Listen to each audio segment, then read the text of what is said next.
नमस्कार दोस्तों, आप सभी का बहुत बहुत स्वागत है एग्जाम भूमि में। मेरा नाम विकास शुक्ला है और आप सभी लाइव जुड़ चुके हैं मेरे साथ। तो चलिए फटाफट से सभी लोग लाइव आ जाएं और हम आज का अपना स्पेशल टॉपिक स्टार्ट करते हैं। और ये टॉपिक है स्वतंत्रता आंदोलन में मध्य प्रदेश का योगदान। तो मध्य प्रदेश का योगदान जो हमने पिछले लेक्चर में 1857 की क्रांति देखी थी, जो कि एक असफल क्रांति थी। इसके बाद अब यहाँ मध्य प्रदेश के अंतर्गत जो स्वतंत्रता के लिए हमने लड़ाई लड़ी वो हम देखने वाले हैं। तो चलिए भैया सभी लोग जुड़े। अब यहाँ पर हम स्टार्ट करते हैं अपना आज का सेशन। चलें, तो एमपी हिस्ट्री के तहत ही आप गिन सकते हो आधुनिक मध्य प्रदेश इसको। बाकी ये टॉपिक है हमारा स्वतंत्रता आंदोलन में मध्य प्रदेश का क्या योगदान रहा, हम उस योगदान को यहाँ देखने वाले हैं। चलिए, भारत सबसे पहले भारतीय राष्ट्रीय कांग्रेस की स्थापना, तो ये आप भारत के इतिहास में पढ़ेंगे। मैं मध्य प्रदेश के इतिहास के अंतर्गत चीजें आपको बता रहा हूं। तो सभी का स्वागत है भैया, जो लोग भी जुड़ चुके हैं। चलिए, तो यहां पर ये फिर भी मैं एक बार बता देता हूं आपको। भारतीय राष्ट्रीय कांग्रेस की स्थापना 1885 में हुई थी और इसमें मुख्य समिति के अंतर्गत एओ ह्यूम जी थे। ठीक है, बाकी आपको यहाँ पर मध्य प्रदेश से संबंधित चीजें देखनी है। तो यहाँ पर जो पहला अधिवेशन, दूसरा अधिवेशन आप देख रहे होंगे कांग्रेस का, वो 1886 कोलकाता और ये मुंबई के अंतर्गत पहला हुआ था जब इसकी स्थापना की गई थी। और इसके अध्यक्ष आपको पता है Dadabhai Naoroji, old man of India कहा जाता है इनको, दादा भाई नौरोजी। ठीक है, इन्होंने अर्थव्यवस्था में पढ़ोगे आपकी सबसे पहले भारत की राष्ट्रीय आय का आकलन किया था। तो ये तो भारत के परिप्रेक्ष्य में था। मैं मध्य प्रदेश के परिप्रेक्ष्य में बताऊंगा कि ये जो राष्ट्रीय कांग्रेस थी, भारतीय राष्ट्रीय कांग्रेस जिसको कहते थे हम, इसका मध्य प्रदेश में क्या हुआ था इस अधिवेशन में। ठीक है, जो ये दूसरा अधिवेशन हुआ, पहले में तो यहाँ स्थापना की गई थी 1885 में, और जो दूसरा अधिवेशन होता है इसका कोलकाता के अंतर्गत, कोलकाता में 1886 में अगले साल ही हुआ था। हर साल कांग्रेस की ये मीटिंग हुआ करती थी। ठीक है, तो इसके अध्यक्ष दादा भाई नौरोजी थे। इसका अधिवेशन कोलकाता में किया गया था।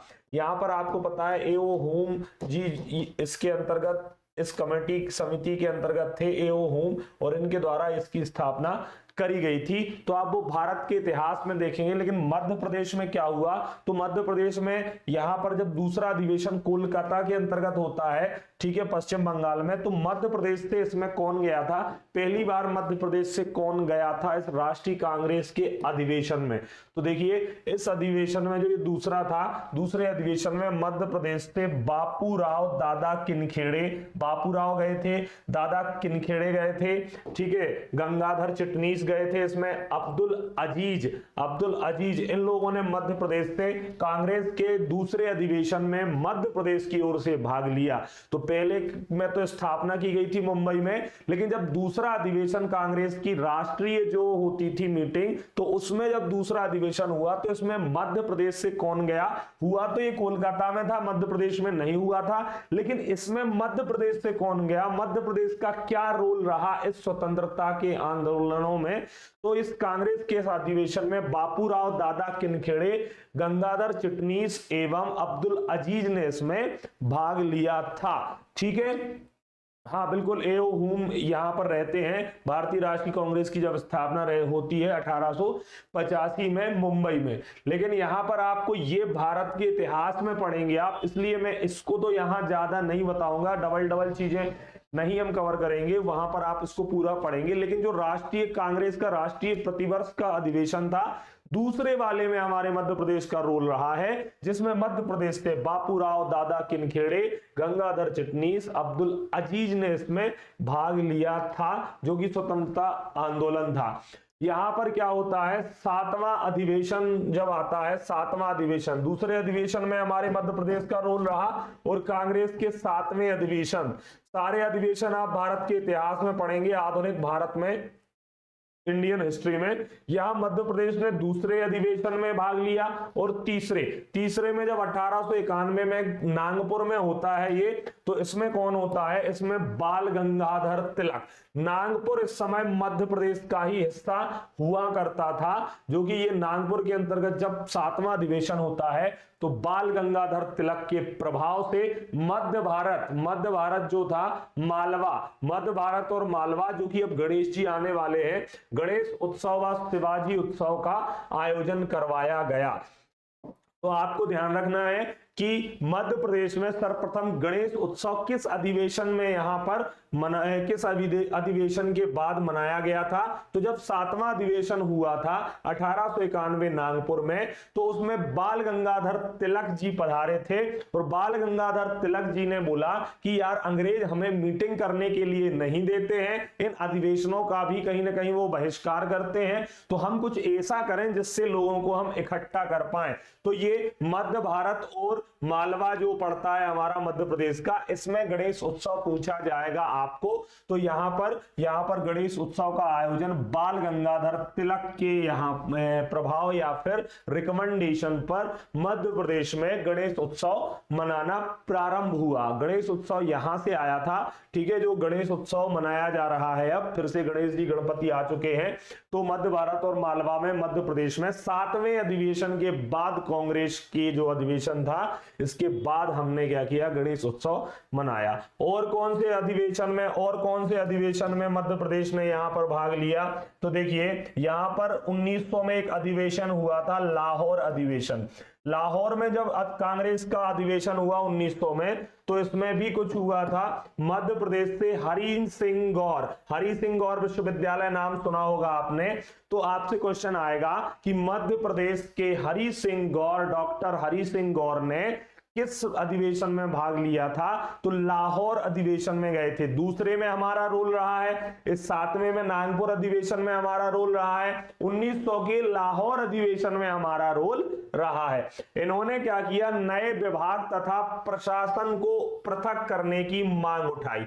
तो ऐसा आएगा, मध्य प्रदेश के किस व्यक्ति के रिकमेंडेशन पर किसने मांग उठाई कि जो यहां पर नए विभाग नहीं है, न्याय विभाग था, सॉरी यहां नए विभाग लिख दिया उसने, न्याय विभाग और प्रशासनिक व्यवस्था को अलग अलग करने का रिकमेंडेशन दिया। तो लाहौर अधिवेशन में गए मध्य प्रदेश से हरि सिंह गौर जी ने यहां न्याय विभाग और प्रशासनिक विभाग को अलग अलग करने की बात कही थी। फिर आप देखते हैं 1904 ईस्वी में अंग्रेजी शिक्षा पद्धति का भी इन्होंने किसने विरोध किया, हरि सिंह गौर जी ने। क्वेश्चन आएगा, मध्य प्रदेश के किस व्यक्ति ने अंग्रेजी शिक्षा पद्धति का विरोध किया, तो वह थे डॉक्टर हरि सिंह गौर। अगेन हम देखते हैं कांग्रेस के जो मध्य प्रदेश का राष्ट्रीय स्वतंत्रता आंदोलन में क्या योगदान रहा, तो यहां कांग्रेस नाम सुना होगा आपने, जिसका स्थापना 1885 में मुंबई में हुई थी। इसके दूसरे अधिवेशन में 1886 जो कोलकाता में हुआ, जिसके अध्यक्ष दादा भाई नौरोजी थे, ये भारत के इतिहास में भी पढ़ोगे आप। इसमें मध्य प्रदेश ने क्या किया, तो इस अधिवेशन में मध्य प्रदेश से बापूराव दादा किनखेड़े, गंगाधर चिटनीस, अब्दुल अजीज ने इसमें भाग लिया। फिर यहां 7वां अधिवेशन में मध्य प्रदेश का रोल रहा, तो मैंने डायरेक्ट उनको उठाया है जो मध्य प्रदेश से संबंधित हैं। तो 1891 में नागपुर में बाल गंगाधर तिलक के प्रभाव से मध्य भारत तथा यहां मालवा में गणेश उत्सव का आयोजन करना प्रारंभ किया गया। 1900 में लाहौर अधिवेशन में मध्य प्रदेश से हरि सिंह गौर शामिल हुए। इन्होंने न्याय विभाग और प्रशासनिक विभाग को अलग करने की मांग उठाई। 1904 में अंग्रेजी शिक्षा पद्धति का भी इन्होंने हरि सिंह गौर जी ने विरोध किया, जिनके नाम पर डॉक्टर हरि सिंह गौर विश्वविद्यालय उन्हें स्थापित किया था मध्य प्रदेश के सागर में। फिर क्या होता है, फिर अगला ईयर आता है, तो देखो 1900 आया, फिर 1904 आया, और फिर 1904 के बाद 1906 आया। अगला ईयर आता है मध्य प्रदेश की योगदान का भारत की स्वतंत्रता में 1906। तो इसमें मध्य प्रदेश में राजनीतिक गतिविधियों का कहां से प्रारंभ हुआ, ऐसा आएगा। स्वतंत्रता के लिए मध्य प्रदेश से जब स्वतंत्रता मिलनी है, अब हमें 1857 की क्रांति के बाद जो एक्चुअल में जिससे हमें स्वतंत्रता मिली, ये वो टॉपिक है। 1857 पिछले लेक्चर में बता चुका हूं, जो असफल हो गया था, लेकिन ये सफलता पूर्वक हमने इसमें क्या करा था, स्वतंत्रता को प्राप्त किया था। तो आपसे पूछेगा एग्जामिनेशन में कि जो हमें स्वतंत्रता मिली, इसमें सर्वप्रथम राजनीतिक व क्रांति क्रांतिकारी गतिविधियों का मध्य प्रदेश में कब? 1906। कहां से? जबलपुर केंद्र बनाया गया। इस बार मध्य प्रदेश का सेंटर इस आंदोलन का क्या बनाया गया? जबलपुर। याद रखना है, ना भोपाल ना इंदौर, जबलपुर को केंद्र बनाया गया। इसमें कौन कौन शामिल होते हैं? तो रविशंकर शुक्ल जो मध्य प्रदेश के पहले सीएम थे, ये राज्यपाल है ई राघवेंद्र, और हरि सिंह गौर, ये 3 लोगों ने यहां प्रारंभ किया। क्या? 1606 ईस्वी में जबलपुर में मध्य प्रदेश में राजनीतिक एवं क्रांतिकारी गतिविधियों को। फिर यहां पर उसी क्रांतिकारी गतिविधियों के तहत अगले साल 1907 में आएगा, क्रांतिकारी दल का गठन किया गया जबलपुर में। फिर से आएगा क्वेश्चन कि मध्य प्रदेश में क्रांतिकारी गतिविधियों का गठन कब किया गया, क्रांतिकारी दल का गठन कब किया गया? आपका आंसर होगा 1907, और ये है आंसर, जबलपुर में ऐसा किया गया। ठीक है, फिर क्या होता है? फिर अगला साल मध्य प्रदेश जो स्वतंत्रता में आंदोलन में भाग लेता है 1915। इसमें जो होम रूल लीग हुआ था भारत के अंतर्गत, उसकी एक उसकी ब्रांच कहां खोली गई? जबलपुर में। ध्यान देना, ये आपसे एग्जाम में पूछा जाएगा कि मध्य प्रदेश में होम रूल लीग की एक इकाई है ये, ना कि होम रूल लीग की स्थापना। इकाई, एक ब्रांच खोली गई मध्य प्रदेश में कब? 1915 में। कहां? तो आंसर जबलपुर में किया गया। फिर उसके अगले साल होता है 1916। फिर आया 1916 में, फिर जिला होता है सिवनी में, सत्याग्रह वास्तविक स्वतंत्रता संघर्ष यहां से प्रारंभ होता है। ये क्वेश्चन बन सकता है कि मध्य प्रदेश में वास्तविक स्वतंत्रता का संघर्ष कहां से प्रारंभ हुआ? आप बोलोगे 1916, और सिवनी जिले से मध्य प्रदेश में वास्तविक स्वतंत्रता के लिए लड़ाई शुरू हुई थी। ये मेन पॉइंट है। ये तो इसकी भूमिका बन रही थी कि हाँ भैया क्रांतिकारी दल बना लो, हाँ इसके बाद क्या कर लो, यहां पर गणेश उत्सव मनवा लो, फिर हाँ होम रूल लीग की एक क्या कर दो, ब्रांच स्थापित कर दो। सब कुछ जबलपुर में हो रहा है, आप देख रहे होंगे। तो यहां पर फिर सिवनी जबलपुर का ही एक हिस्सा हुआ करता था। सिवनी 1916 में सिवनी से स्वतंत्रता के संघर्ष का वास्तविक प्रारंभ होता है। इतनी बात समझ में आ गई? ठीक है, फिर क्या होता है? फिर आता है 20 मार्च 1919। तो 1919 बस याद रखना, क्योंकि सारी डेट आप याद नहीं कर पाओगे। मध्य प्रांतीय राजनीतिक परिषद की बैठक की गई, जबलपुर में ही करी गई थी ये भी। ठीक है, इसमें क्या हुआ? खंडवा में हुई थी ये कहां पर हुई थी? खंडवा में हुई थी ये बैठक खंडवा में हुई थी 20 मार्च 1919 को। 1919 में एक एक्ट आया था जिसका नाम था रॉलेट एक्ट, जिसको आप पढ़ेंगे कहां पर? भारत के आधुनिक भारत में पढ़ेंगे। जब आधुनिक भारत में आप स्वतंत्रता आंदोलन पढ़ेंगे तो एक एक्ट आया था 1919 में जिसका नाम था रॉलेट एक्ट। तो इसके विरोध में मध्य प्रांतीय, मतलब मध्य प्रदेश में, उस समय मध्य प्रांत ही कहा जाता था क्योंकि प्रदेश के तौर पर नहीं बना था, प्रांत बोलते थे। मध्य प्रांत में राजनीतिक परिषद की बैठक हुई खंडवा में। इसमें क्या किया गया? इसके अध्यक्ष थे दादा साहब खापर्डे। आपसे अगर पूछा जाए कि जो ये मध्य प्रांत में रॉलेट एक्ट के विरोध में राजनीतिक पार्टियों की यहां क्या हुई, मीटिंग हुई या परिषद की बैठक हुई, इसके अध्यक्ष कौन थे? दादा साहब खापर्डे। इनने क्या किया? रॉलेट एक्ट विरोधी प्रस्ताव पारित किया। तो इन्हें अंग्रेजों के द्वारा लाया गया रॉलेट एक्ट का जमकर विरोध किया। ये क्या था? बिना दलील बिना वकील। रॉलेट एक्ट का विरोध क्यों किया गया? क्योंकि रॉलेट एक्ट ऐसा एक्ट था जिसमें ना कोई वकील मिलता था, ना कोई दलील होती थी, ना कोई सुनवाई होती थी, ना आपसे आप पूछ पाते थे कि हमें ये जेल में हथकड़ी बांध के कहां ले जा रहे हो। तो बिना वकील बिना दलील का कानून, इसको अंधा कानून भी कहा गया। अंधा कानून, बिना वकील बिना दलील का, ये क्या था? अंधा कानून था। काला कानून भी आप इसको बोल सकते हो। काला कानून, जिसमें किसी को भी पकड़ के ले जाया जाता था, उसको एक्चुअल वजह ही नहीं बताई जाती थी कि तुम्हें क्यों हथकड़ी लेके ले जाया जा रहा है। तो इसका विरोध मध्य प्रदेश से भी हुआ, जिसका अध्यक्ष दादा साहब खापर्डे को बनाया गया, और खंडवा से इन्होंने यह रॉलेट एक्ट विरोधी प्रस्ताव को पारित किया। यह पूछा जा सकता है कि मध्य प्रदेश के किस स्थान से रॉलेट एक्ट विरोधी प्रस्ताव को पारित किया गया था। ठीक है, ये क्या कह रहे हैं आप? हाँ हाँ बिल्कुल, अपर्णा यादव जी ने कहा है कि गांधी जी ने इसको काला कानून कहा था। बिल्कुल, इसके विरोध में यहां मध्य प्रदेश में भी इसका विरोध किया गया और इसके अध्यक्ष दादा साहब खापर्डे बने। फिर आता है 1920। तो 1920 ईस्वी में क्या होता है, यहाँ असहयोग और खिलाफत आंदोलन जो चल रहा था, असहयोग आंदोलन चलाया था गांधी जी ने। असहयोग और खिलाफत आंदोलन को, अब आएगा क्वेश्चन की मध्य प्रदेश, क्योंकि हम एमपी का योगदान पढ़ रहे हैं, तो जो 1920 में असहयोग और खिलाफत आंदोलन आता है मध्य प्रदेश में, तो इसका नेतृत्व किसने किया, तो असहयोग और खिलाफत आंदोलन का यहां पर मध्य प्रदेश में नेतृत्व प्रभाकर ढूंढीराज व अब्दुल जब्बार खान ने यहां पर यह आंदोलन संगठित किया। जो गांधी जी का सहयोग आंदोलन था, तो मध्य प्रदेश में प्रभाकर ढूंढीराज नाम के क्रांतिकारी थे और अब्दुल जब्बार खान, दोनों लोगों ने इस मध्य प्रदेश में इस आंदोलन को बढ़ाया। फिर क्या होता है, जबलपुर में, सब कुछ केंद्र जबलपुर बन रहा था, इस बार सेंटर था जबलपुर। जबलपुर में असहयोग आंदोलन में विक्टोरिया टाउन हॉल, ये कहां पर है, जबलपुर में है विक्टोरिया टाउन हॉल, ऐसा पूछा जाएगा। वर्तमान में इसका नाम गांधी भवन रख दिया गया है। तो जबलपुर में असहयोग आंदोलन में विक्टोरिया टाउन हॉल, वर्तमान में क्या है बेटा, ये गांधी भवन। वर्तमान में गांधी भवन में सर्वप्रथम झंडा किसने फहराया, ऐसा आएगा कि असहयोग आंदोलन के दौरान विक्टोरिया टाउन हॉल जो जबलपुर का था, इसमें झंडा किसने फहराया, तो दमोह के रहने वाले थे, निवासी थे ये दमोह के, प्रेमचंद्र उस्ताद नाम था इनका। प्रेमचंद्र उस्ताद ने क्या किया, प्रेमचंद्र उस्ताद ने यहां पर झंडा फहराया। प्रेमचंद्र उस्ताद ने यहां पर झंडा फहराया, जो दमोह जिले के निवासी थे। तो इतनी चीजें नोट डाउन कर लें जल्दी से, इतनी चीजें नोट डाउन कर लें आप फटाफट।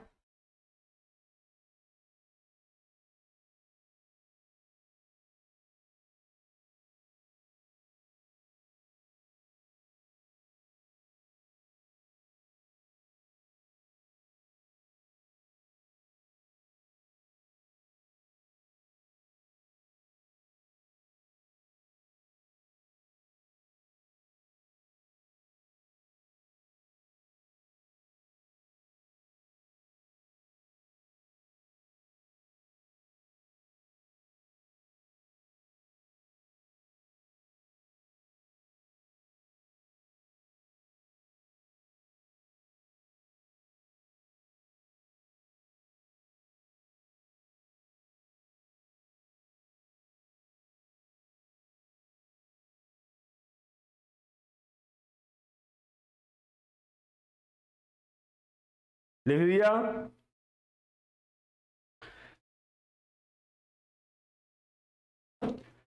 देखिए फिर इसमें क्या होता है, इसी के दौरान अगली घटना होती है 20 के बाद ये खिलाफत और असहयोग आंदोलन जब यहां संगठित हो रहा था, तो एक घटना और घटी यहां पर आंदोलन के लिए। अगला संघर्ष होता है झंडा सत्याग्रह डबल स्टार, क्वेश्चन आने की प्रबल संभावना।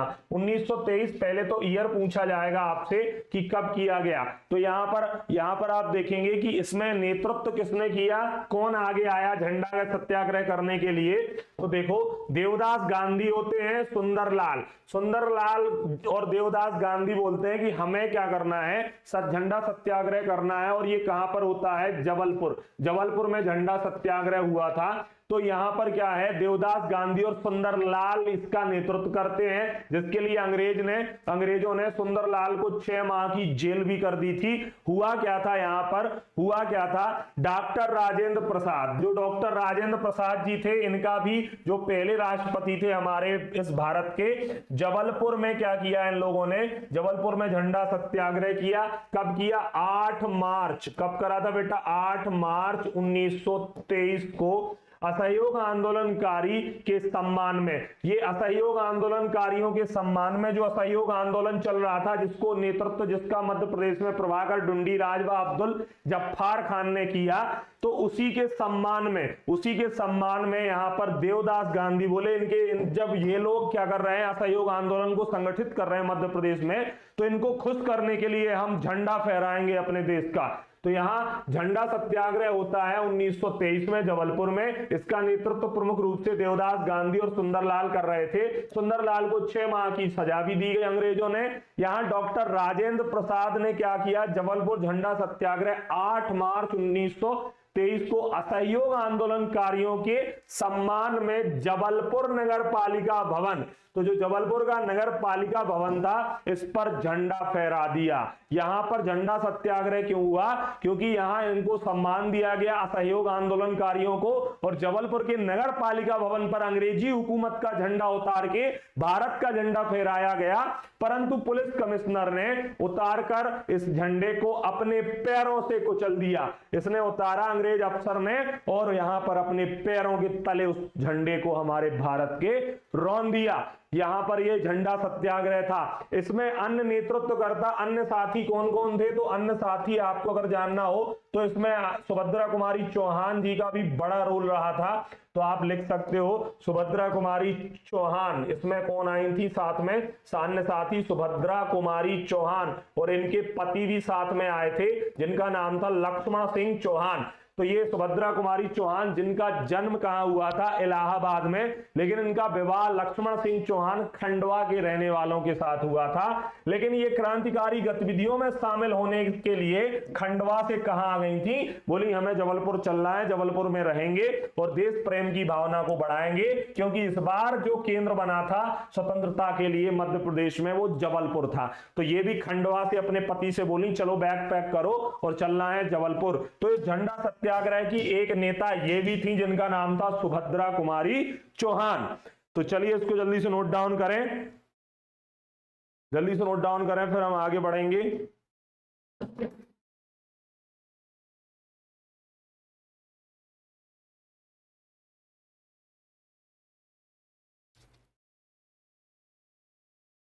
नोट डाउन कर लें फटाफट और फिर हम आगे बढ़ते हैं।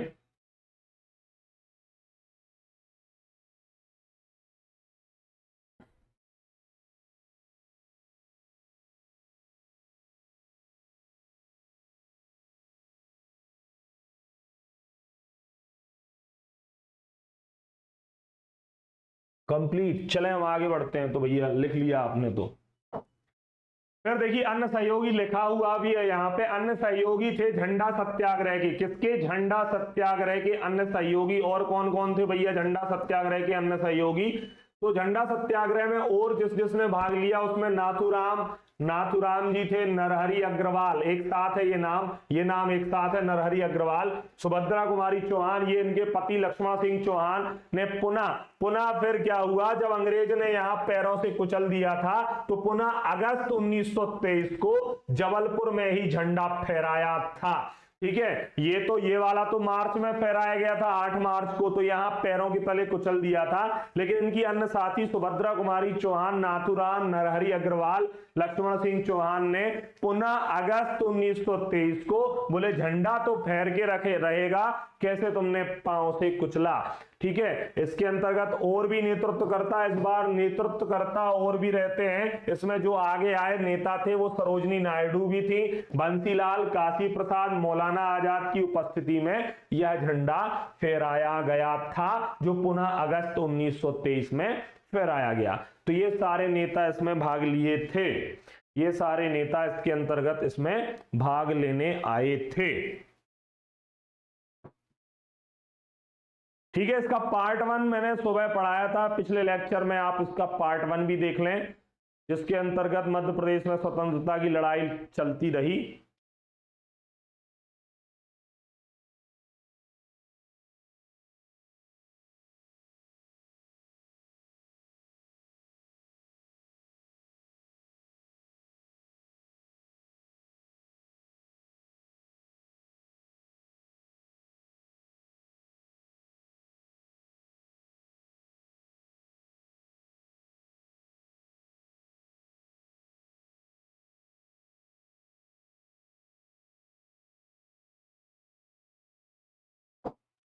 फिर होता है यहां पर नमक सत्याग्रह। तो नमक सत्याग्रह जैसे झंडा सत्याग्रह था वैसे नमक सत्याग्रह था। यहां पर क्या होता है, 6 अप्रैल 1930 का होता है समय। ये अगेन जबलपुर होता है, ये जबलपुर में ज्यादातर चीजें चल रही थी। तो इस नमक सत्याग्रह का नेतृत्व किसने किया, लीडर कौन था, तो सेठ गोविंद दास, नाम नहीं भूलना है। और द्वारका प्रसाद मिश्रा, आपने एक साहित्यकार पढ़े होंगे मध्य प्रदेश के, तो सेठ गोविंद दास और द्वारका प्रसाद मिश्र आते हैं इस बार नमक सत्याग्रह। तो अंग्रेजों ने क्या किया था, नमक बनाने पर भी, नमक पर भी टैक्स या कर लगा दिया था। तो लोगों की जन भावनाएं आहत हो गई कि बताओ, नमक जैसी चीज जो बोलते हैं मैंने देश का नमक खाया है, उस पर भी टैक्स लग जाएगा, उस पर भी टैक्स लग जाएगा। तो यहां पर क्या होता है, यहां पर ये नमक कानून तोड़ने के लिए गांधी जी दांडी मार्च निकाला था, जो आप भारत के इतिहास में पढ़ोगे। लेकिन ये मध्य प्रदेश में नमक सत्याग्रह किसने किया, तो सेठ गोविंद दास और द्वारका प्रसाद मिश्रा।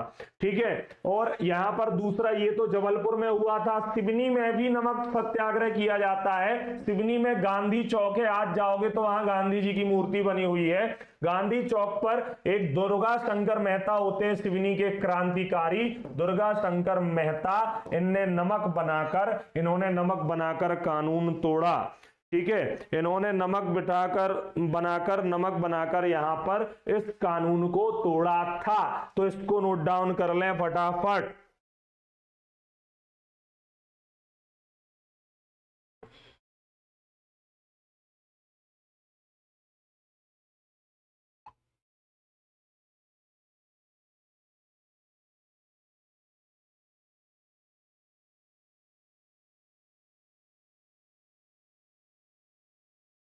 ठीक है, तो ये नमक सत्याग्रह याद रखना है आपको। फिर सिवनी जंगल सत्याग्रह, इसके बाद आता है सिवनी जंगल सत्याग्रह, जो 1930 में ही 9 अक्टूबर 1930 को हुआ।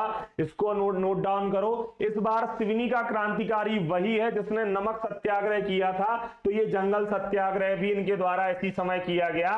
दुर्गा शंकर मेहता, इन्होंने चंदन बगीचे पढ़ते हैं, यहां पर घास काटकर सत्याग्रह किया। अब जंगल सत्याग्रह क्या था, तो आपने जैसे देखा होगा, ये क्या है, सिवनी एक जनजातीय बाहुल्य जिला है। तो जनजाति क्या करती है, जल जंगल जमीन, पेशा अधिनियम में क्या मिला है इनको, जल जंगल जमीन। तो इनका जो रोजी रोटी चलती है वो जल जंगल जमीन का ही यहां पर क्या रहता है, मेन रोल। और ये क्या करते हैं, ये उनसे ही आजीविका कमाते हैं। और यहां पर उसको भी काटने पर अंग्रेजों ने रोक लगा दी थी, जिसका विरोध किया गया कि घास ही नहीं काटेंगे, जंगल में से हम उनकी जो उत्पाद हैं, जैसे हुआ तेंदू पत्ता, कहीं कुछ अगर हमें तोड़ने को नहीं मिलेगा तो हम जनजाति वाले लोग क्या करेंगे। तो इसका विरोध करके यहां पर दुर्गा शंकर मेहता ने क्या किया, दुर्गा शंकर मेहता ने यहां पर इसका विरोध किया।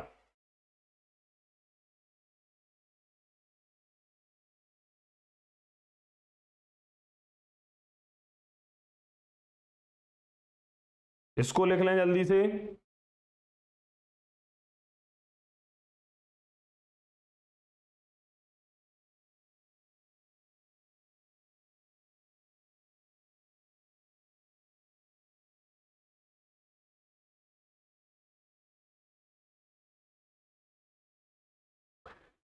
ठीक है,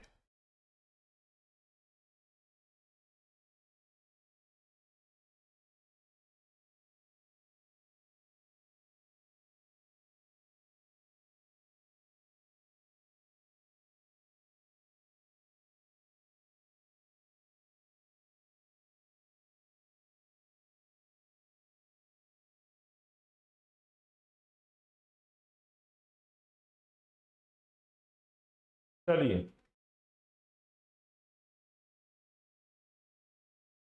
इसको नोट डाउन कर लो। अभी जंगल सत्याग्रह और भी है, तो और भी आगे देखेंगे हम। झंडा सत्याग्रह, नमक सत्याग्रह, तो यहाँ अंग्रेजों ने यहाँ प्रतिबंध लगाया था जिन चीजों पे, उनका विरोध करने के लिए क्रांतिकारियों ने सत्याग्रह, सत्य के साथ आग्रह करना, ये सत्याग्रह जो हथियार था वो गांधी जी का था। गांधी जी का था ये हथियार, गांधी जी का हथियार था सत्य के साथ आग्रह, सत्य अहिंसा। ठीक है, सत्य अहिंसा, सत्य अहिंसा का यहां पर ये पाठ पढ़ाते थे। और गांधी जी ने क्या किया, गांधी जी ने यहां पर सत्याग्रह का यह प्रचलन लाया, जिसके तहत मध्य प्रदेश में भी ये प्रमुख सत्याग्रह किए गए।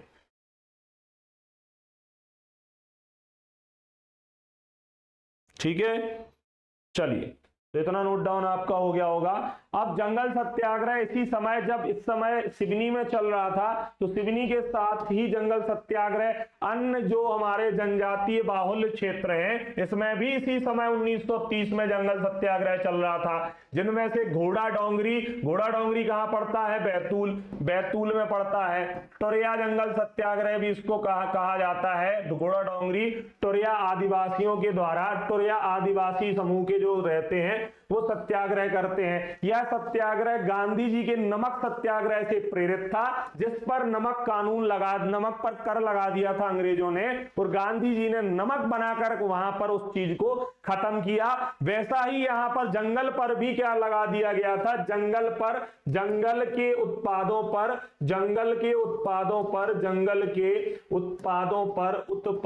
पर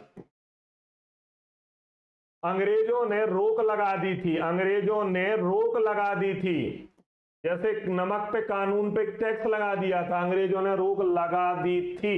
ठीक है, लगा दी थी। तो यहां पर उसके विरोध में कि तुमने कैसे हमारे यहां पर क्या किया,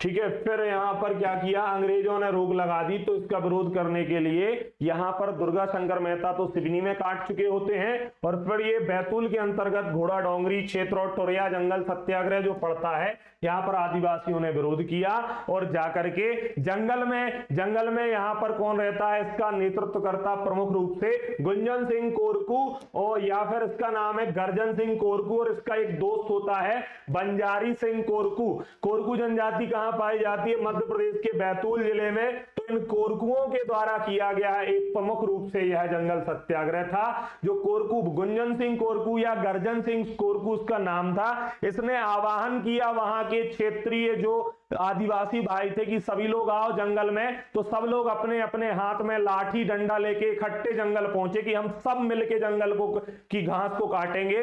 तो कंधे पर कंबल, हाथ में डंडा, लोटा और खाना लेकर के जंगल में सारे आदिवासी पहुंच जाते हैं, और जंगल सत्याग्रह मध्य प्रदेश के घोड़ा डोंगरी में टोरिया जंगल सत्याग्रह के अंतर्गत यह सत्याग्रह किया जाता है। इसके अलावा और नेतृत्वकर्ता आपसे पूछे इसका, तो डीपी मिश्रा रहते हैं, एक लाला वाजपेयी रहते हैं, और एक ओखा लोहार रहता है। हो सकता है ओखा लोहार आपके एग्जाम में आ जाए कि मध्य प्रदेश में ओखा लोहार का संबंध किस सत्याग्रह से है? तो जंगल सत्याग्रह, जो आदिवासियों को जंगलों के अधिकार अंग्रेजों के द्वारा जहां समाप्त कर दिए गए थे, उनके खिलाफ में यहां पर क्या किया था? यहां पर बंजारी सिंह कोरकू और गर्जन सिंह कोरकू ने यहां के क्षेत्रीय आदिवासियों को आह्वान किया कि हाथ में डंडा, कांधे पर कम्बल लेकर के सबके सब जंगल में चलो, और अंग्रेजों के खिलाफ हम घास काट के विरोध करेंगे।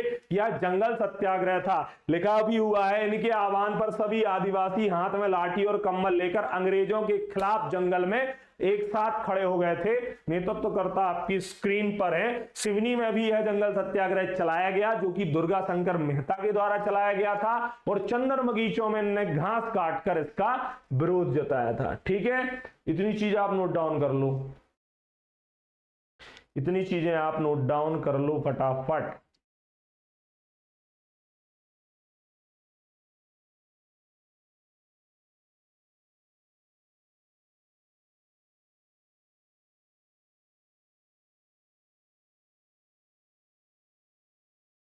आज YouTube पर सौरभ सर की क्लास होने वाली है शाम को 6 बजे। सभी लोग पधारें, सभी का स्वागत है। सभी लोग ज्यादा से ज्यादा आए, उनको भी अच्छा लगे और अपनी भी क्लास थोड़ी सी अच्छी चले वो तो प्लीज।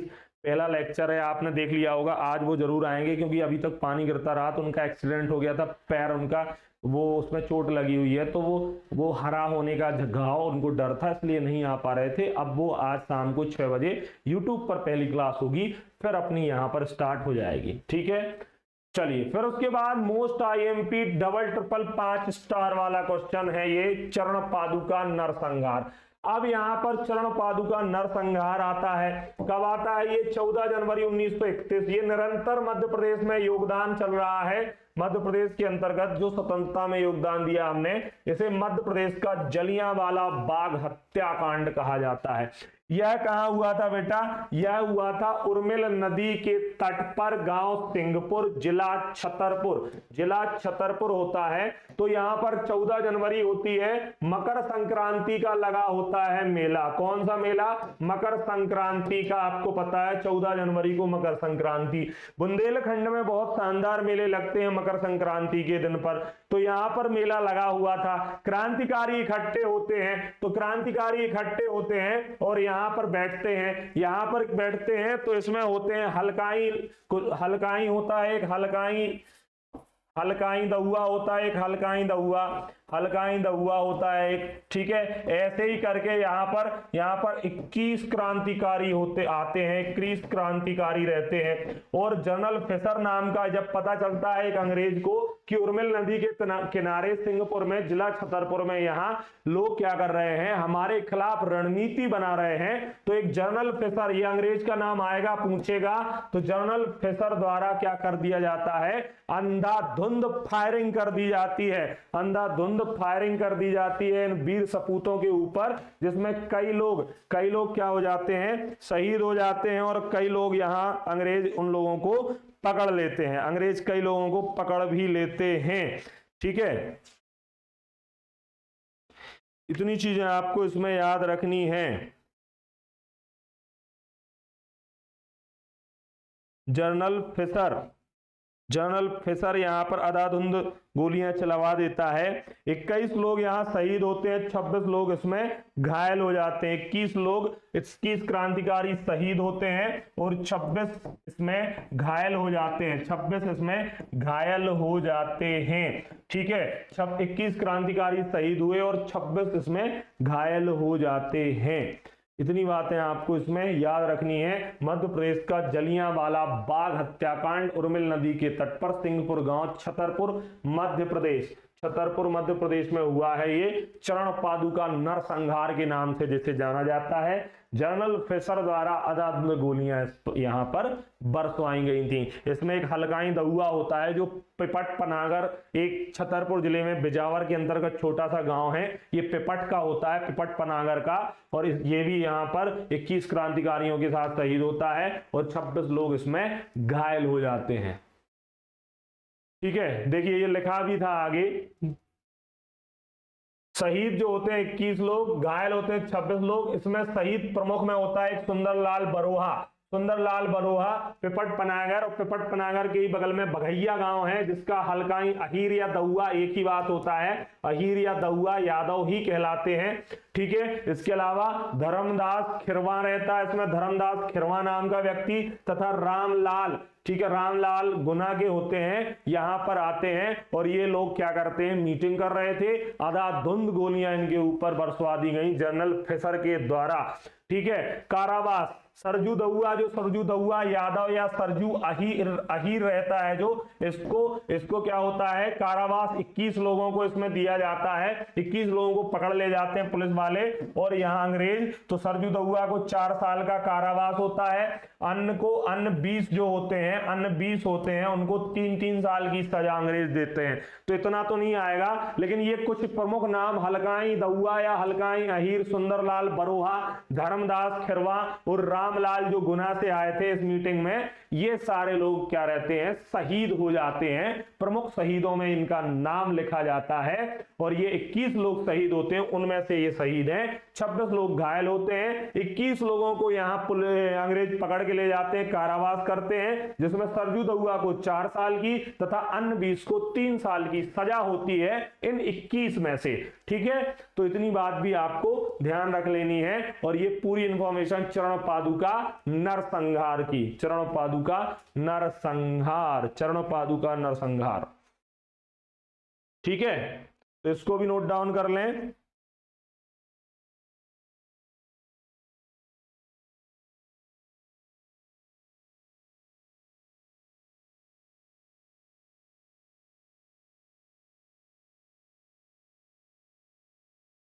चलिए, तो इसको भी नोट डाउन कर लें फटाफट, कितने लोग शहीद हुए और ये प्रमुख रूप से शहीद आपकी स्क्रीन पर। फिर इसके बाद आता है त्रिपुरी अधिवेशन। त्रिपुरी अधिवेशन कब आता है? तो देखिए ये अभी चल रहा है, माहौल कौन सा था? ये माहौल 1931 का। इसके बाद आता है कौन सा माहौल? इसके बाद माहौल जो होता है वह होता है हमारा त्रिपुरी अधिवेशन। तो ये होता है 1939 में। कांग्रेस का एकमात्र अधिवेशन जो वर्तमान मध्य प्रदेश, वर्तमान बोल रहा हूं अब, जो मध्य प्रदेश है उसमें ये जबलपुर में हुआ। ठीक है। अध्यक्ष पद हेतु यहां पर सुभाष चंद्र बोस ने सुभाष चंद्र बोस ने गांधी जी के उम्मीदवार पट्टाभी सीतारमैया, जो मध्य प्रदेश के क्या बने हैं, प्रथम राज्यपाल, ये गांधी जी ने खड़ा किया था इनको सुभाष चंद्र बोस के सामने। तो 203 वोट से यहां पर सुभाष चंद्र बोस ने हराया और सुभाष चंद्र बोस अध्यक्ष बन गए थे। लेकिन इसमें गांधी जी ने मुंह फुला लिया था, गांधी जी नाराज हो गए कि यार सुभाष चंद्र बोस जीत गए और मेरा कैंडिडेट हार गया चुनाव में, मैंने जिसको खड़ा किया था। तो इनको जैसे ही पता लगता है सुभाष चंद्र बोस को कि यार गांधी जी बापू नाराज, बहुत मानते थे ये बापू को, लेकिन बापू चाहते थे कि सुभाष चंद्र बोस हार जाए इसमें, लेकिन वो 203 वोट से जीत जाते हैं। जैसे ही इनको पता चलता है तो ये कांग्रेस से इस्तीफा देते हैं 1939 में और फॉरवर्ड ब्लॉक की स्थापना करते हैं 1939 में। फिर जाके ये चले जाते हैं आजाद हिंद फौज वगैरह बनाने के लिए सुभाष चंद्र बोस। इनको अगर मैं बात करूं तो छिंदवाड़ा, खंडवा, छिंदवाड़ा, सिवनी की जेलों के अंतर्गत रखा गया है। ठीक है। सिवनी और छिंदवाड़ा की उन जेलों में सुभाष चंद्र बोस को कुछ समय के लिए रखा गया था। यहां पर अगर मैं बात करूं भोपाल का जलियांवाला बाग, तो ये आपको पता ही है, भोपाल का जलियांवाला बाग हत्याकांड, ये गठन में भी पढ़ा होगा आपने, 14 जनवरी 1949। अगेन होता है ये कब? तो ये होता है मकर संक्रांति के दिन 1949 में।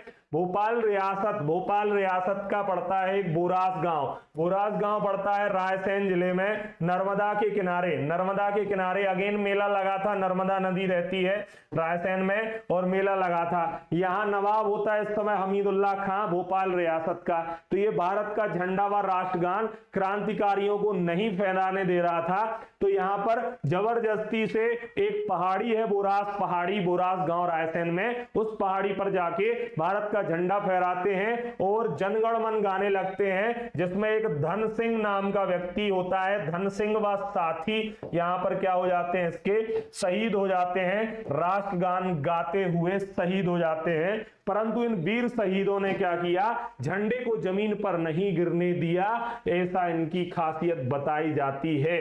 तो ये त्रिपुरी अधिवेशन और भोपाल अधिवेशन। ठीक है। इसके अलावा मैं एक और बताऊंगा आपको, जो 1939 के बाद मध्य प्रदेश में हुआ था, वो मैं आगे बता रहा हूं। आप इतना पहले नोट डाउन कर लें जल्दी, फिर हम आगे बढ़ते हैं।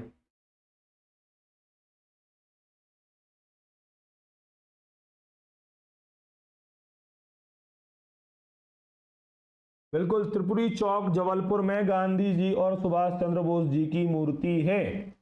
और गांधी जी इस अधिवेशन में मध्य प्रदेश में पधारे थे। इनकी अस्थियों को जबलपुर के तिलवारा घाट में विसर्जित किया गया है, नर्मदा में। क्वेश्चन यहां से भी आ सकता है कि गांधी जी की अस्थियों का विसर्जन मध्य प्रदेश के किस शहर, किस घाट पर किया गया है?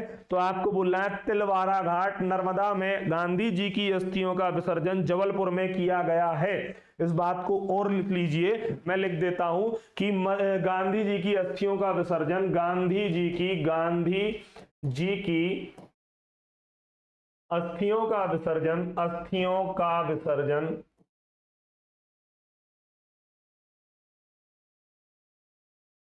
नर्मदा के तिलवारा घाट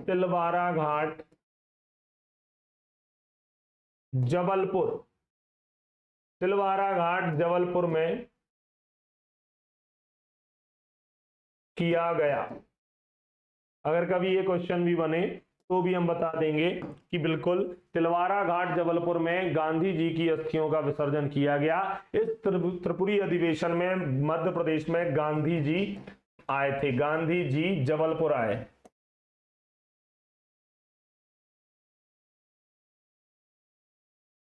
ठीक है। बाकी की कहानी आप भारत के इतिहास में पढ़ेंगे, भारत के इतिहास में मैंने जब रियासतें पढ़ाई थी तो मैंने वहां कनेक्शन आपको भारत की स्वतंत्रता का ऑलरेडी पहले दिया था कि भोपाल रियासत की कौन सी बेगम ने अंग्रेजों का साथ दिया था।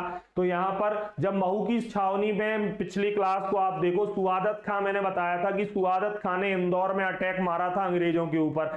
तो यहां पर एक स्टुअर्ट होता है, अंग्रेज स्टुअर्ट होता है, स्टुअर्ट भाग के विदिशा पहुंचता है, विदिशा से भोपाल रियासत में सिकंदर जहां बेगम होती है भोपाल की रियासत की उस समय शासिका, भोपाल की रियासत की उसके पास पहुंचते हैं सिकंदर जहां बेगम के पास, तो वो संरक्षण देती हैं।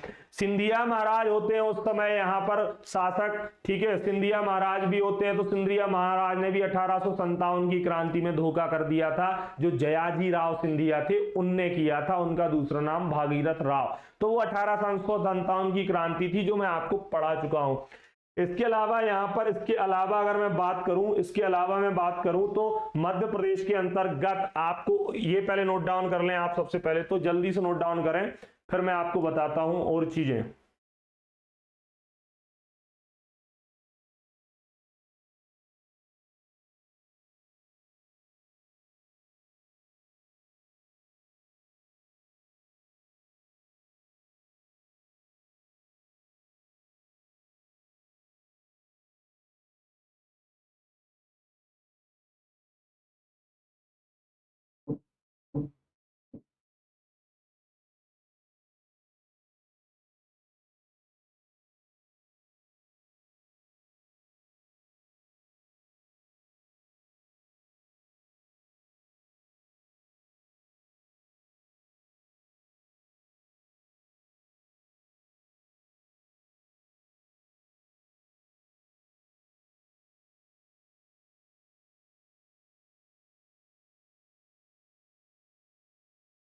चलिए, नोट डाउन कर लिया होगा आपने।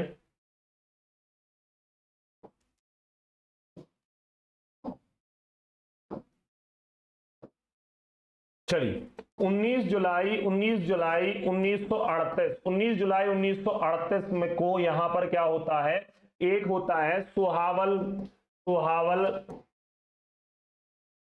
नरसंहार। इसका एक और नाम है, एक और नाम है सुहावल नरसंहार का महाजन गोली हत्याकांड। महाजन गोली हत्याकांड होता है। तो इसके अंतर्गत क्या होता है, अंग्रेज अंग्रेज क्या करते हैं, क्रांतिकारी क्या करते हैं, यहां पर सतना होता है, लाल बुद्ध प्रताप सिंह नेतृत्व कर रहे थे इसका, सतना जिले में होता है ये सतना, ठीक है। गांव है वीरसिंहपुर गांव, वीरसिंहपुर गांव पड़ता है यहाँ सतना के अंतर्गत। तो सुहावल नरसंहार या महाजन गोली हत्याकांड है ये। और अगर मैं बात करूं तो यहां पर क्या है, लाल बुद्ध प्रताप सिंह नेतृत्व कर रहे थे, इन्हें मीटिंग बुलाई थी, किसने मीटिंग बुलाई थी, नेतृत्व करता थे इसके, वो थे कौन, लाल बुद्ध प्रताप सिंह, लाल बुद्ध प्रताप सिंह होते हैं यहाँ पर, क्या इसके नेतृत्वकर्ता लाल बुद्ध प्रताप सिंह। ये आप लिखते जाना, क्योंकि पीडीएफ में हो सकता है ये वाला पेज अवेलेबल ना हो, क्योंकि ये मैंने अलग से विंडो को खोला है। तो इसमें नेतृत्वकर्ता होते हैं लाल बुद्ध प्रताप सिंह। ये क्या बुलाते हैं, ये बुलाते हैं मीटिंग बुलाते हैं, मीटिंग बुलाते हैं। तो इसमें कई लोग यहाँ इस मीटिंग में आते हैं, कई लोग शामिल होते हैं, कई लोग शामिल, यह बात पता चलती है किसको, अंग्रेजों को। तो अंग्रेज क्या कर देते हैं, अंग्रेज यहां पर क्या कर देते हैं, अंधाधुंध फायरिंग कर देते हैं, अंधाधुंध फायरिंग करते हैं इसमें, ठीक है, अंधाधुंध फायरिंग होती है, जिसमें क्या हो जाता है, कई वीर शहीद हो गए थे, जिसमें मेन नाम आपको याद रखना है लाल बुद्ध प्रताप सिंह। फायरिंग में कई वीर शहीद हो जाते हैं, ठीक है, कई वीर क्या हो जाते हैं बेटा, शहीद हो जाते हैं, लाल बुद्ध प्रताप सिंह नेतृत्व करता इसके होते हैं, ठीक है। आम सभा का आयोजन करते हैं ये, और यहाँ पर इस हत्याकांड को ब्रिटिश सैनिकों के द्वारा यहाँ गोली चलाई गई। इस संहार को सुहावल महाजन गोली हत्याकांड के नाम से जाना जाता है। यह क्षेत्र सतना के अंतर्गत वीरसिंहपुर पड़ता है, वीरसिंहपुर इसके अंतर्गत यह 19 जुलाई 1938 को किया जाता है। इसको नोट डाउन करें जल्दी से।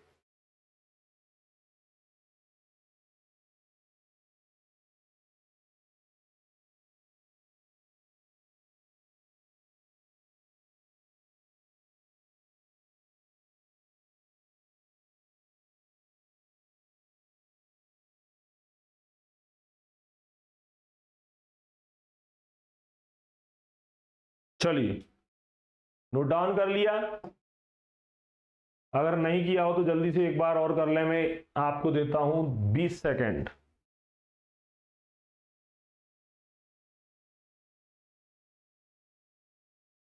चले एक और आपको याद रखना है, यहां पे एक और आपको याद रखना है, 28 फरवरी 1947, 28 फरवरी 1947 को क्या हुआ, यहां हम आजाद नहीं हुए थे, आप डेट देख सकते हो। तो रीवा चावल आंदोलन हुआ था, रीवा चावल आंदोलन होता है, चावल आंदोलन। इसमें क्या होता है, जबरदस्ती लेवी होती है, जो खरीदी होती है चावल की, लेवी चावल खरीदी पर अंग्रेजों ने किसानों के ऊपर टैक्स लगा दिया था। ठीक है, चावल खरीदी पर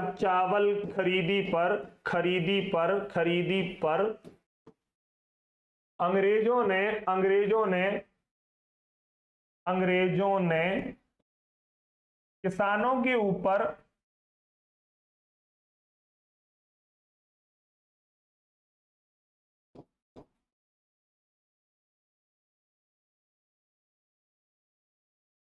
कर लगा दिया था,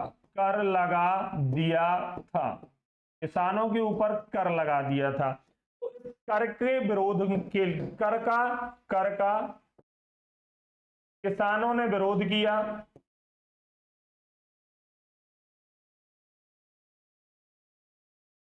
जिसका नेतृत्व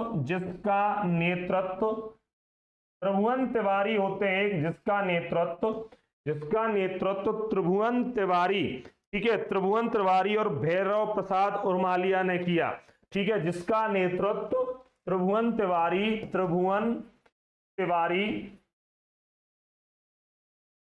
व भैरव प्रसाद उर्मालिया ने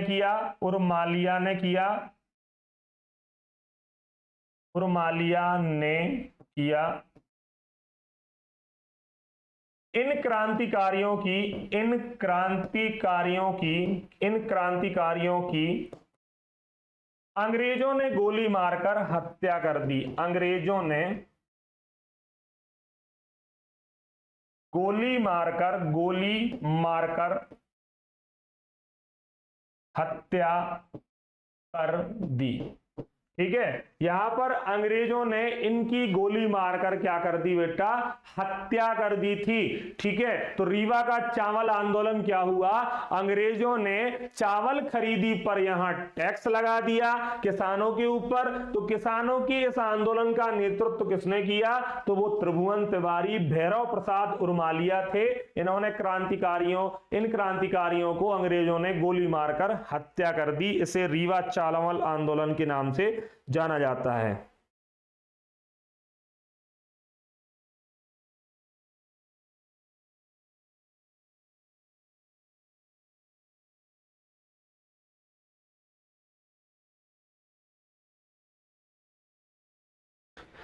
चलिए इतना नोट डाउन कर लिया आपने, जल्दी से करें इसको नोट डाउन, फिर मैं और चीजें बताता हूं आपको।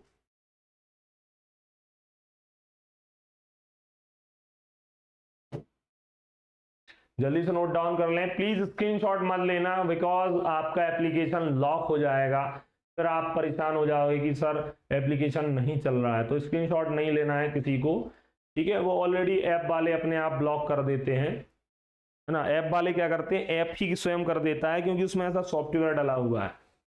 ठीक है, इतनी चीज आपने देख ली। अब मैं आपको बताता हूं पंजाब मेल हत्याकांड भी हुआ था। पंजाब मेल हत्याकांड कब हुआ, पंजाब मेल हत्याकांड, और क्या था पंजाब मेल हत्याकांड, क्या था यहां मैं आपको बता देता हूं। पंजाब मेल हत्याकांड जो था बेटा, ये हुआ था 1931। कब हुआ था, मध्य प्रदेश में 1931 में होने वाला एक पंजाब मेल हत्याकांड था। होता क्या है, खंडवा की रेलवे स्टेशन होती है, खंडवा रेलवे स्टेशन होता है, बेटा। और इसमें क्या होता है, 3 क्रांतिकारी दिल्ली से बैठते हैं और चले आते हैं ट्रेन में चले जाते हैं, जिसका नाम था पंजाब मेल। ठीक है, यह ट्रेन कहां से, दिल्ली से मुंबई जा रही थी। यह ट्रेन कहां से कहां जा रही थी, दिल्ली से मुंबई। बीच में पड़ता है क्या, खंडवा रेलवे स्टेशन। तो यहां पर 2 होते हैं, एक होता है साहन, मेजर साहन और मेजर हैक्सल। 2 अंग्रेज होते हैं, मेजर हैक्सल होता है एक, ये अंग्रेज थे, मेजर हैक्सल व मेजर साहन। तो यहां पर ये बैठ के इसमें चले आ रहे होते हैं। खंडवा रेलवे स्टेशन आता है जैसे ही, तो मध्य प्रदेश के जो क्रांतिकारी थे, जिसका नाम था देवनारायण तिवारी, दलपत राव देवनारायण तिवारी, ठीक है, क्रांतिकारी देवनारायण तिवारी व दलपत राव देवनारायण तिवारी व दलपत राव, 2 लोग होते हैं ये। इसके अलावा तीसरा जो आता है वह होता है वीर यशवंत सिंह।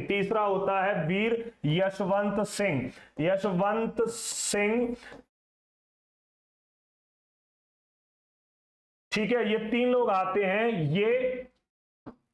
ये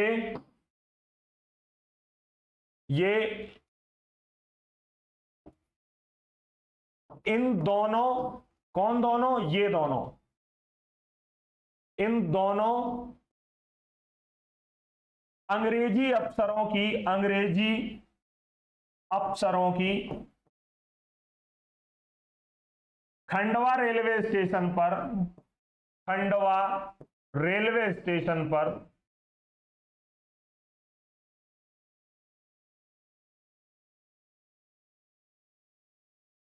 हत्या कर देते हैं।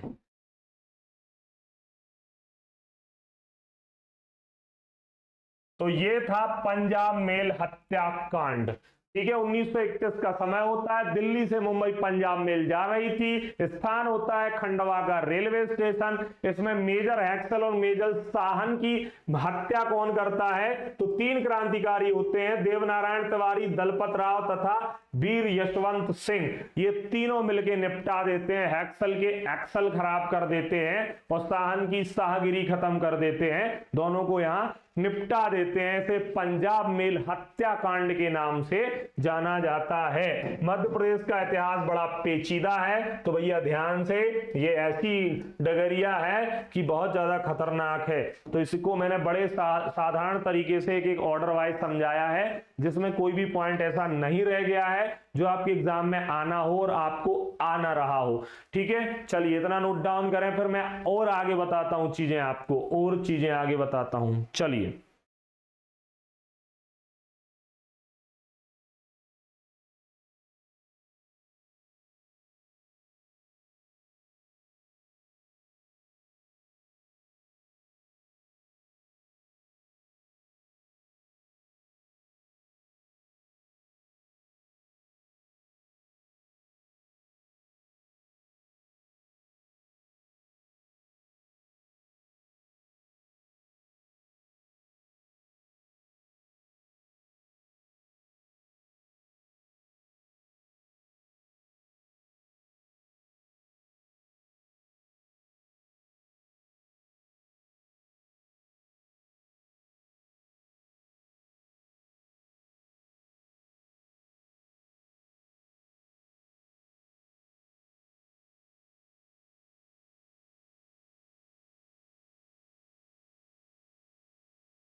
चलिए, ये आपने नोट डाउन कर लिया होगा। अगला मैं बताता हूं आपको,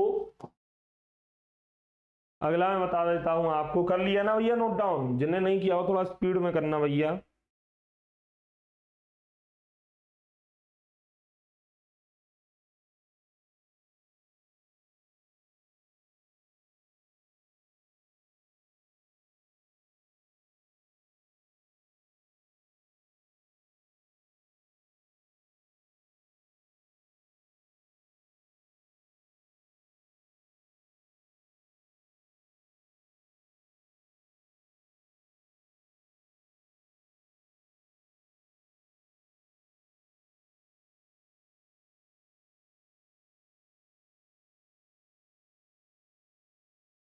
चलिए अगला लिखो सर्राफा सत्याग्रह। सर्राफा सर्राफा सर्राफा लिखना था मुझे, सर्राफा सत्याग्रह।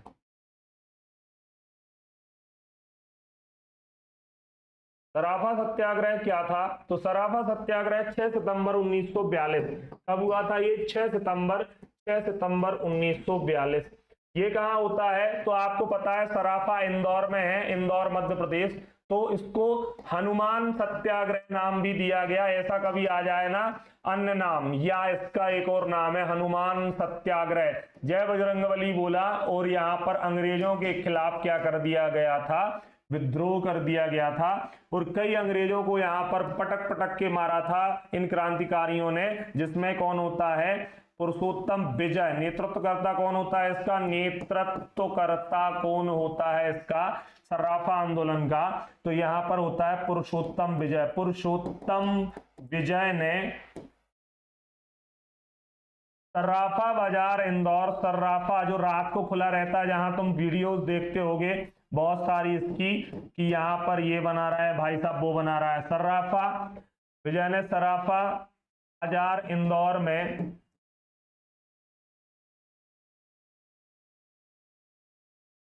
क्रांतिकारी गतिविधियां करते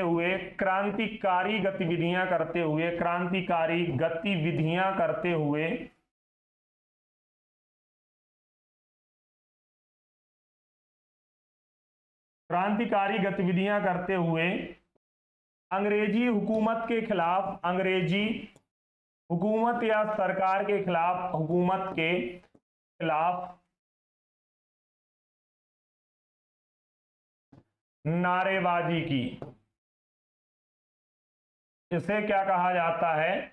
सर्राफा सत्याग्रह। 6 सितंबर 1942। इसका एक और नाम है हनुमान सत्याग्रह के नाम से इसको जाना जाता है और इसका नेतृत्वकर्ता पुरुषोत्तम विजय था, जिसने यहाँ पर जिसने क्या किया? इसमें विरोध किया, नारेबाजी की। इनके ऊपर जम के फिर अंग्रेजों ने लाठी चार्ज किया था। लाठी चार्ज अंग्रेजों के द्वारा इनके ऊपर फिर किया गया था। लाठी चार्ज किया गया अंग्रेजों के द्वारा इनके ऊपर। तो यूं ही नहीं मिली है चरखे से स्वतंत्रता, इसमें रोल चरखे का भी था और यहां तमंचे का भी था। कई लोगों ने अपनी जान दी, जिनमें से कई महान विभूतियां रही हैं इस मध्य प्रदेश की भी। ठीक है, तो जरा याद करो उनकी कुर्बानी।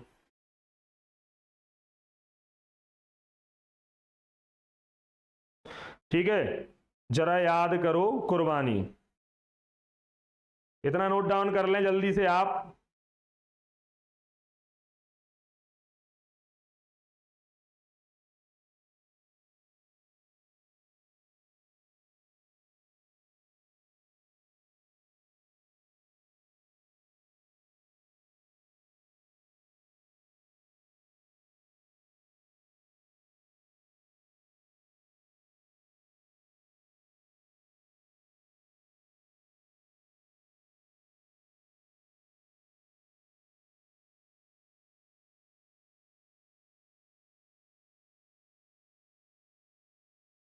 लिख लिया? चलिए अब यहां बड़ा नाम जो है मध्य प्रदेश में, चंद्रशेखर आजाद। इनके बारे में देखते हैं हम। चंद्रशेखर आजाद। तो चंद्रशेखर आजाद अपने आप में एक बड़ा नाम था, आपको भी पता है, इस मध्य प्रदेश के अंतर्गत चंद्रशेखर आजाद। ठीक है, 23 जुलाई 1906 को इनका जन्म कहां हुआ? 23 जुलाई 1906 को जन्म होता है इनका। जन्म होता है कहां पर? भावरा अलीराजपुर। अब भावरा का नाम क्या हो चुका है? नोट डाउन करते चलना है ये आपको साथ में, क्योंकि ये पीडीएफ में नहीं होगा। भावरा का नाम 2010 से क्या पड़ गया है? आजाद नगर। इसका नाम क्या पड़ गया है अब? आजाद नगर। 2010 से जो भावरा में जहां जन्म हुआ था। और फिर 27 फरवरी होती है। 27 फरवरी को क्या होता है? 27 फरवरी 1931 को यहां आपको पता है ये हो जाते हैं शहीद हो जाते हैं। कहां पर? अब आजाद पार्क नाम हो गया है, पहले उसका नाम था अल्फ्रेड पार्क, अल्फ्रेड पार्क उसका नाम होता है, अब इसका नाम है आजाद पार्क। प्रयागराज इलाहाबाद, प्रयागराज, ठीक है, प्रयागराज में इनका क्या हुआ था बेटा, यहां शहीदी हुई थी। अपनी ही कनपटी पर इन्होंने बंदूक को तान दिया था। जब गांधी जी ने असहयोग आंदोलन बंद किया तो इनका दिमाग खराब हो गया। गांधी जी के असहयोग आंदोलन बंद करने से ये बहुत ज्यादा क्या थे, हताहत थे। ये चंद्रशेखर आजाद व राम प्रसाद बिस्मिल के अनन्य मित्र थे। किसके अनन्य मित्र थे? भगत सिंह, भगत सिंह, क्योंकि ये क्या थे, ये अहिंसावादी थे। भगत सिंह व राम प्रसाद बिस्मिल, राम प्रसाद बिस्मिल जो थे, बिस्मिल गरम दल के जो थे, बिस्मिल के परम मित्र थे, परम मित्र थे, ठीक है, परम मित्र थे ये इनके। इनने क्या किया था, HRA आपने सुना होगा, हिंदुस्तान रिपब्लिकन एसोसिएशन, HRA आपने सुना होगा, HRA हिंदुस्तान रिपब्लिकन एसोसिएशन जो बनाया गया था, हिंदुस्तान रिपब्लिकन, इसमें भगत सिंह, राम प्रसाद बिस्मिल और चंद्रशेखर आजाद थे। हिंदुस्तान रिपब्लिकन एसोसिएशन के सक्रिय सदस्य थे ये, ठीक है, सक्रिय सदस्य थे ये। आपको भी पता होगा HRA हिंदुस्तान रिपब्लिकन एसोसिएशन के ये क्या थे, यहां पर अध्यक्ष थे। इस संस्था के माध्यम से राम प्रसाद बिस्मिल के नेतृत्व में, इस संस्था के माध्यम से ये संस्था जो है, इस संस्था के माध्यम से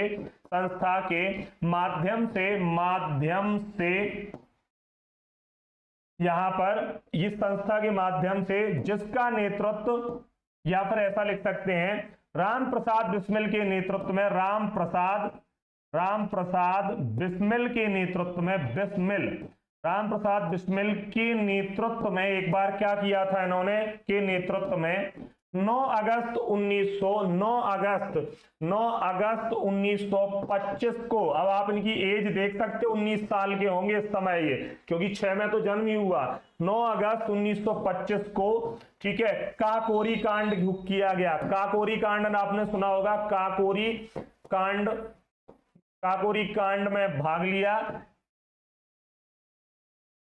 और इसमें पूरा का पूरा थाना जला दिया था, जिसमें कई यहां पर ब्रिटिश कर्मचारी इसमें जलकर खाक हो गए थे। काकोरी कांड, ठीक है।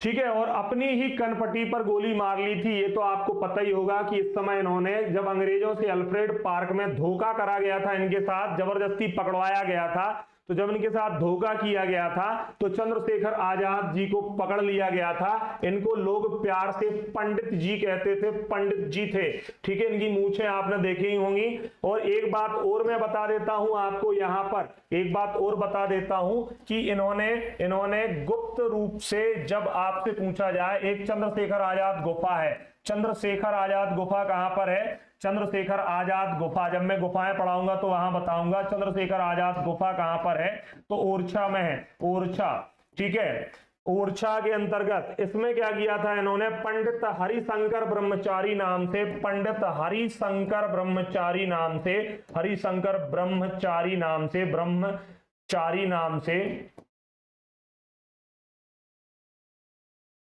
सतार नदी के किनारे, सतार सहायक है बेतवा की, सतार नदी के किनारे क्रांतिकारी गतिविधियां चलाई, क्रांतिकारी गतिविधि की,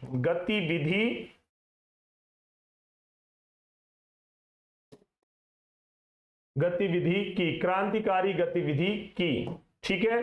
तो यहां पर इस बात का आपको ध्यान रखना है कि चंद्रशेखर आजाद गुफा मध्य प्रदेश के ओरछा में है, और चंद्रशेखर आजाद यहां पर एक बार जज के सामने इनको पेश किया जाता है, तो इनसे पूछा जाता है नाम क्या है, बोलते हैं आजाद। घर कहाँ है, बोलते जेल खाना, है ना। ऐसे ये हाजिर जवाबी थे और ऐसे जवाबों के कारण इनको जाना जाता था। एक प्रमुख क्रांतिकारी पंडित जी चंद्रशेखर आजाद। आजाद था, आजाद हूं, आजाद रहूंगा। चंद्रशेखर आजाद गुफा पंडित हरिशंकर ब्रह्मचारी के नाम से इन्होंने क्रांतिकारी गतिविधियां चलाई। इतनी चीजें आपको इनके बारे में याद रखना है।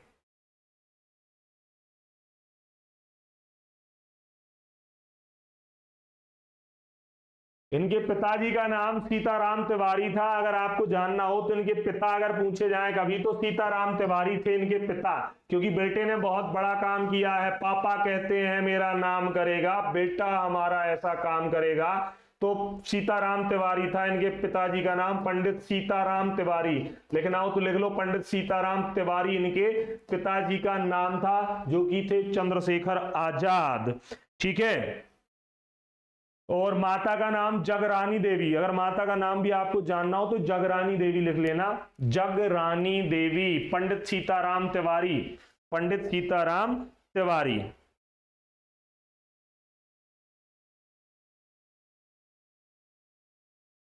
पंडित सीताराम तिवारी।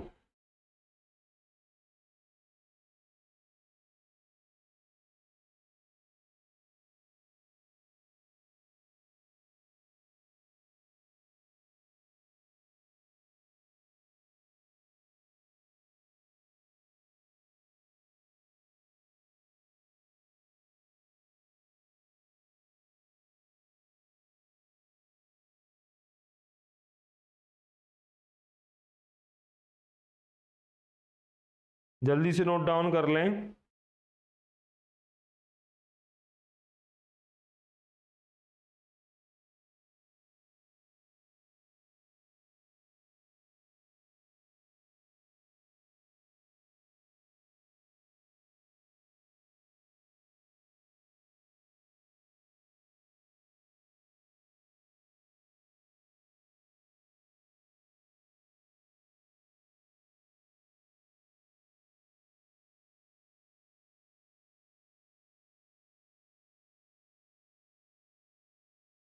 चलिए,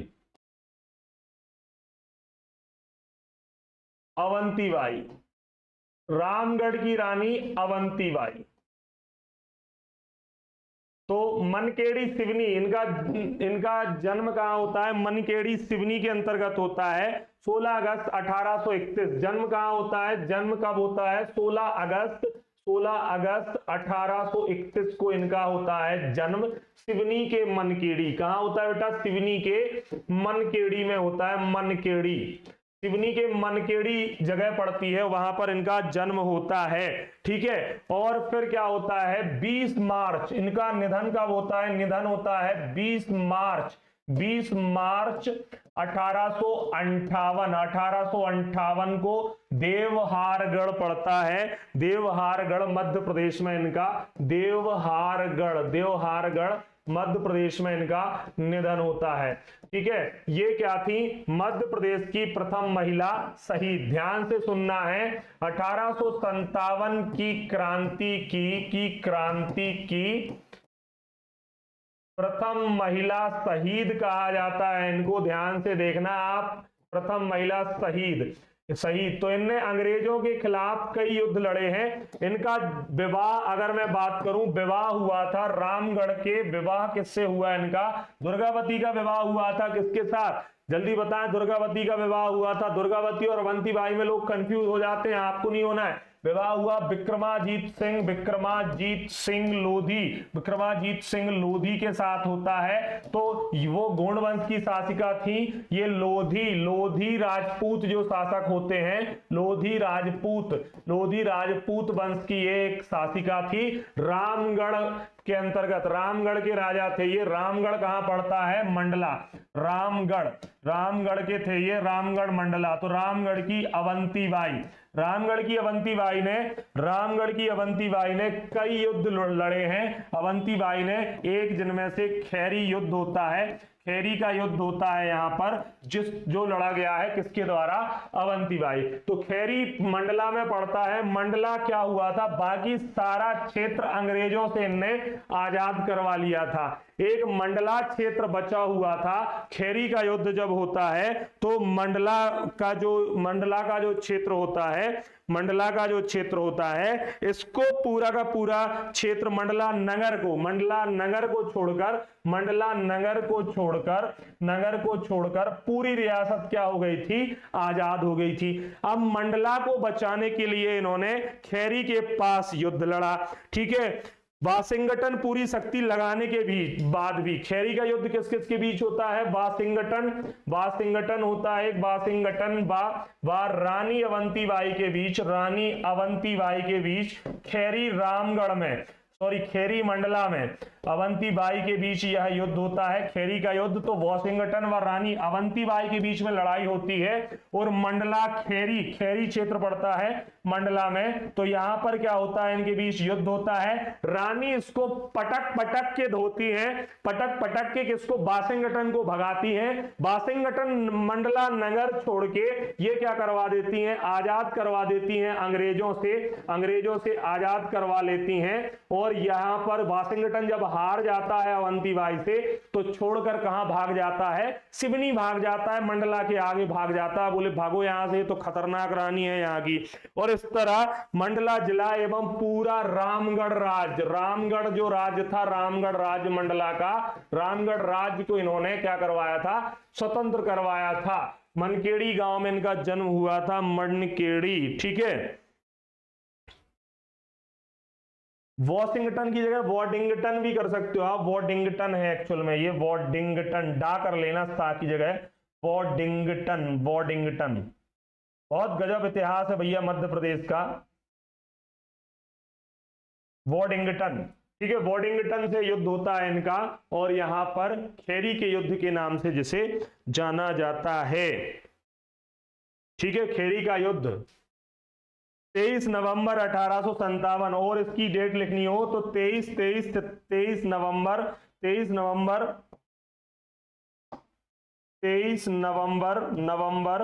1857, क्षमा करें 1957 नहीं, 1857, 23 नवंबर 1857 को खेरी का युद्ध होता है, जो कि वॉशिंगटन और रानी अवंतीबाई के बीच होता है। यहां पर रानी अवंतीबाई मंडला नगर को पूर्ण रूप से आजाद कराती हैं अंग्रेजों से, और अंग्रेज यहां पर वॉशिंगटन डर के भाग जाता है सिवनी की ओर। तो इतनी चीजें आपको याद रखनी है। विक्रमाजीत सिंह लोधी राजपूत, लोधी वंश की शासका थी, अगर आपसे ऐसा क्वेश्चन आए, लोधी राजपूत थे ये, ना कि कोई मुस्लिम, राजपूत, लोधी राजपूत शासिका थी ये बात भी आपको ध्यान रखनी है। 1857 की क्रांति की प्रथम महिला शहीद। और रेवांचल मुक्ति आंदोलन चलाया गया था अंग्रेजों से इसको छुड़ाने के लिए, रेवांचल को। तो रेवांचल और भी पूछे ना तो आप बता देना, रेवांचल मुक्ति आंदोलन की क्या थी ये, आंदोलन की प्रमुख सूत्रधार क्या थी बेटा, प्रमुख सूत्रधार इन्होंने ही चलाया था उस रेवांचल मुक्ति आंदोलन को। रेवांचल मुक्ति आंदोलन की प्रमुख सूत्रधार कौन थी, आपके एग्जामिनेशन में अगर पूछा जाए तो रानी अवंतीबाई क्या थी, यहां पर जो लोधी शासिका थी, प्रमुख रूप से यहां रेवांचल आंदोलन की, मुक्ति आंदोलन की सूत्रधार। बहुत बढ़िया, पढ़ना याद हो, दलपत। इतनी चीजें बेटा आपको याद रखनी है। 1956 कहां लिख दिया मैंने, 1956 कहां लिखा है भैया, 1856 लिखा है ना यार। अच्छा 1856 ये लिख गया है, ये गड़बड़ हो गया है, ये गड़बड़ हो गया है, बिल्कुल बिल्कुल इसको सही कर लो। ये होगा यहाँ पर 1858 कर लेना है, इसको 8 बनाना है, क्या बनाना है, 8 बनाना है आपको बेटा, इसको सही कर लेना। क्षमा करें मैंने 56 लिख दिया, 1858, 1956 हो के वो मध्य प्रदेश का गठन ही दिमाग में घूमता रहता है। 1858 करना है इसको, 1858 वो गलत लिख गया मैंने, कमेंट नहीं देखा, बाद में देखा। 1858 में निधन हुआ था 20 मार्च 1858 को। ठीक है।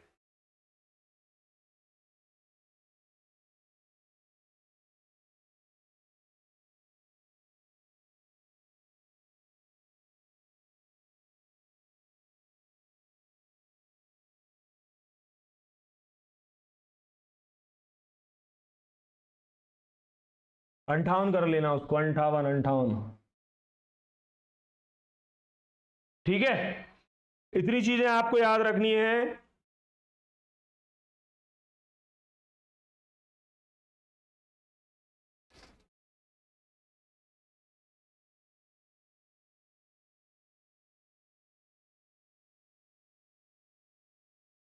अवंतीबाई थी ये। चलिए, तो यहां पे अब ये कंप्लीट होता है मध्य प्रदेश में स्वतंत्रता संघर्ष, और मैंने आपको सारे मध्य प्रदेश के क्रांतिकारी बता दिए। एक क्रांतिकारी और आपको अब होमवर्क देता हूं मैं, छोटा सा क्रांतिकारी है, होमवर्क है आपका, आपको पता करके रखना है। अब तक मैंने कोई होमवर्क नहीं दिया, एक होमवर्क आपको देके जाता हूं। आपको जानकारी पता करके रखनी है, क्या पता आपके एग्जाम में यही आ जाए, है ना, क्योंकि मुझे लगता है आ जाए। क्या आ जाए? लाल पद्मधर सिंह, लाल पद्मधर सिंह का संबंध, लाल पद्मधर सिंह का संबंध मध्य प्रदेश से कहां से है?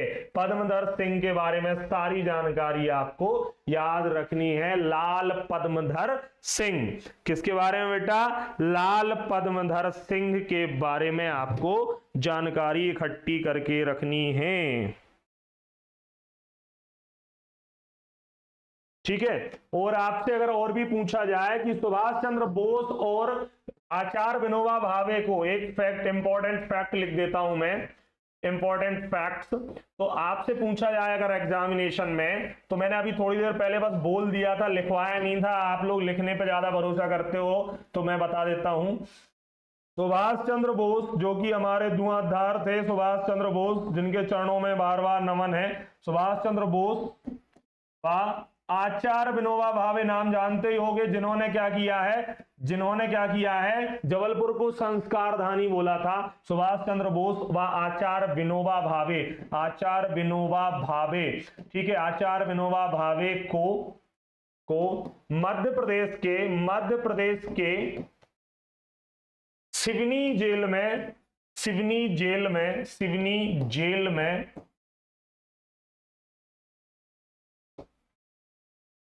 रखा गया था।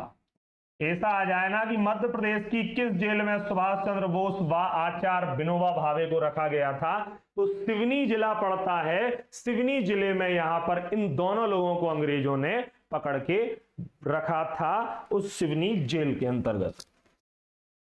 ठीक है, तो चलिए, आप सभी को ये पता कर लेना है, होमवर्क है, बस एक ही दिया है यहां, पूरा मध्य प्रदेश का स्वतंत्रता आंदोलन में पार्ट 2 समाप्त हुआ।